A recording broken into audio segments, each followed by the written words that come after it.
ગુજરાતમાં છેલ્લા કેટલાક સમયથી અસામાજિક તત્વો બેફામ બન્યા છે। આ અસામાજિક તત્વોને કાયદાનો જાણે ડર જ ન હોય તેમ લાગી રહ્યું છે।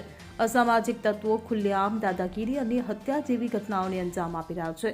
આ ઘટનાઓ ગુજરાતમાં કાયદાની કથળતી સ્થિતિને દર્શાવે છે। ત્યારે ગૃહમંત્રીના હોમટાઉનમાં પણ અસામાજિક તત્વોને કાયદાનો કોઈ ડર જ ન હોય તેવું લાગી રહ્યું છે। તાજેતરમાં સુરતમાં એક નશેડીએ નશા માટે પૈસા ન મળતા એક 17 વર્ષીય સગીરની હત્યા કરી હતી, જે બાદ પરિવાર સહિતના રહીશોએ પોલીસ સ્ટેશને પહોંચીને હોબાળો મચાવ્યો હતો, જે બાદ પોલીસ દ્વારા આ મામલે કાર્યવાહી હાથ ધરવામાં આવી હતી। ત્યારે આ ઘટના બાદ સુરતમાં કાયદો અને વ્યવસ્થા સામે સવાલો ઉઠી રહ્યા છે। ત્યારે આ મામલે પરિવારને ન્યાય અપાવવા માટે ગોપાલ ઇટાલિયાની આગેવાનીમાં આમ આદમી પાર્ટીના કોર્પોરેટરો અને કાર્યકર્તાઓ દ્વારા સુરત પોલીસ કમિશનરને આવેદનપત્ર આપી આક્રમક રજૂઆત કરવામાં આવી હતી। ગોપાલ ઇટાલિયાએ ગુજરાતમાં ગુંડાઓ અસામાજિક તત્વો પર પોલીસનું નિયંત્રણ આવે તેવી અસરકારક કામગીરી કરવાની માંગણી કરી હતી।